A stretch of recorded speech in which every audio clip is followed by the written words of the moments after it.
He has normalized political violence in the discourse that Republicans, it's like oxygen to them. It's the new normal. Listening to Republicans, if you do listen to them and believe what they say, you would think that the United States is on the verge of collapse because of crime, rampant crime, and it's necessary. The over-the-top crime being committed and the violence and the murders and all this, that it necessitates Donald Trump's masked, no name tags, secret police to roam the streets of the nation's capital, to be making wild, unwarranted, unjustified, illegal arrests of people in Los Angeles. And this is going to pick up. There's going to be more. They're going to be sending troops and secret police to Chicago en masse, to New York City en masse, which is enjoying historic low crime rates. Low murder rates, very, very low for a city of its size. Maybe the safest giant city in the world. Maybe, could be. And they want you to fear the state of things in the United States, when really the thing that you need to fear is Republicans themselves, especially elected ones, especially people like Donald Trump with power. Or, in the case of this newly convicted Republican politician who got 80 years for a murder conspiracy against Democrats, this should be information that you have. You should understand who the real, clear, and present danger is. And it's not black and brown people in this country. It's not trans people in this country. It's Republicans. Look at this headline from the New York Times. Republican ex-candidate sentenced to 80 years in prison for shooting plot. Solomon Pena, who lost a bid for a seat in the New Mexico legislature in 2022, was found guilty in March of orchestrating the attacks against state Democrats. Look, we're coming off the heels of an assassination plot against multiple politicians in Minnesota, two of whom were actually murdered. Two of whom were shot and didn't lose their lives. This is where we are. We witnessed a violent insurrection against the country at the hands of Donald Trump. His behest, his initiating, his encouragement, his incitement. Donald Trump. Also, he could stay in office, so he could stay in power and bring more violence to bear against the citizens of the country, against Democrats. Because ultimately, Donald Trump doesn't represent you if you voted for Kamala Harris. Donald Trump represents his people. That's why he's offering aid to states, emergency fund aid for red states, and telling blue states to pound sand. Get a load of this. A former Republican candidate for a state house seat in New Mexico was sentenced to 80 years, 8 decades in prison on Wednesday for orchestrating a politically motivated shooting spree against 4 Democratic officials.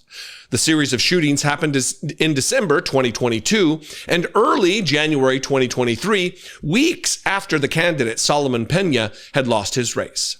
When Mr. Pena, 42, was arrested in January of 2023, the authorities said he had paid 4 men in cash to shoot at the homes of certain Democratic officials, including a county commissioner and state senator. No one was injured in the attacks. Thankfully, in this case, no one was injured in the attacks.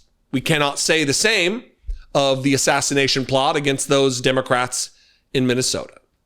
In March of this year, a jury found Mr. Pena guilty on 13 federal charges, including conspiracy, weapons-related charges, and interference with federally protected activities. Mr. Pena's sentencing brings to an end a closely watched case that has rattled politicians in New Mexico. And by the way, as an aside, as an interjection here, and it should alarm politicians all across the country. Because let me ask the question, is a pardon incoming here? This, after all, was a federal case that Donald Trump does have.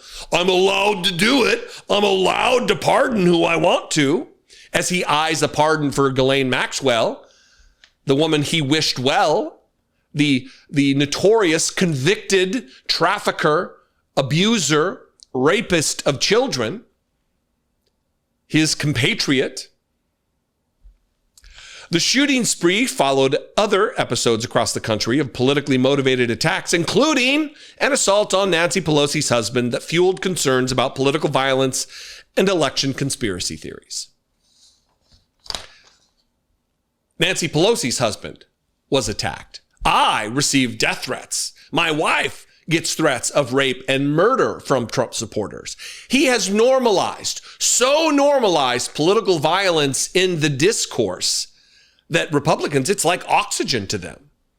It's the new normal for Republicans, not for the rest of us. Look, even when Donald Trump was the assassination attempt, when he definitely did not get hit by a bullet, the kid who shot at him, the young man who shot at him, was a registered Republican. Donald Trump, even his own supporters want to kill him. They want to kill everybody. It's chaos. It's anarchy at the hands of a political ideology that wants to destroy us all, that wants to only serve that Donald Trump can become the most wealthy man of his wildest, wettest dreams, that his children will be wealthy. We're going to end it there for the week.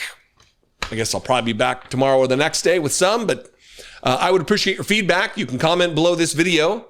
I would appreciate this. Make sure you're subscribed. It is free to click the subscribe button.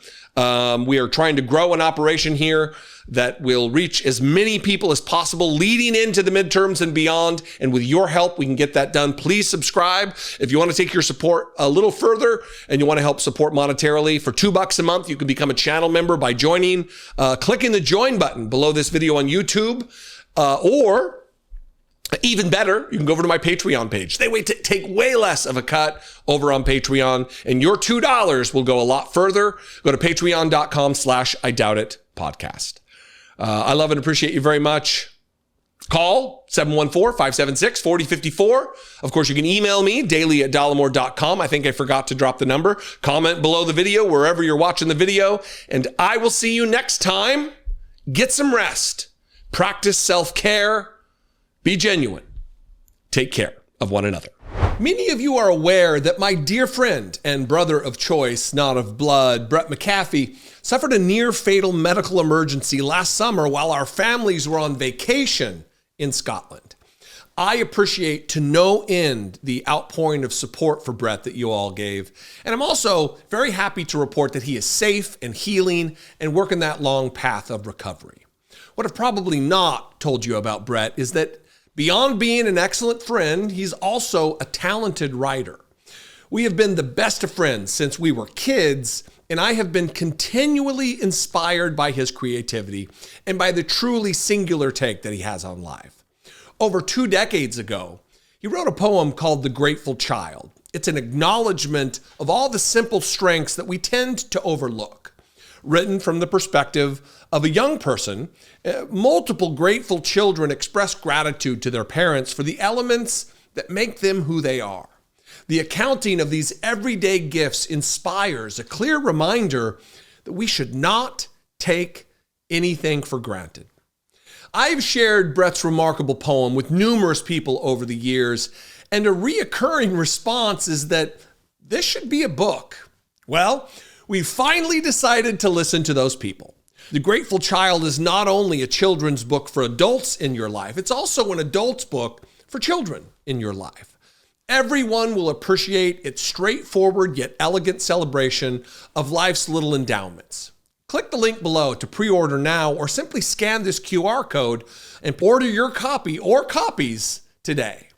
But this being an illustrated book, we could not survive on the words alone. To pair with Brett's touching words, we searched all over for an illustrator who could bring The Grateful Child to visual life. We landed on somebody right here in the community from this show. Leah Farshid is an internationally acclaimed illustrator who, like you, is also an audience member.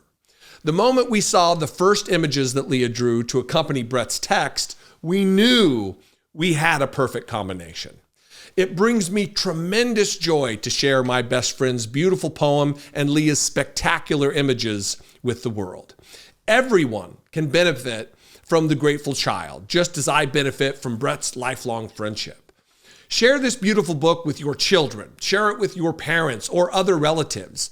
The Grateful Child is an easy and exceptional way to show appreciation for someone in your life, young or old. Support someone you love and support this channel by giving The Grateful Child. Click the link below to pre-order now or simply scan this QR code. I am pretty sure your children need a copy. And your mom, your nieces and your nephews, your Grandpa Charlie too. Don't forget Grandpa Charlie. I think he'd love this. Make The Grateful Child a part of your life. It has been such an excellent part of mine.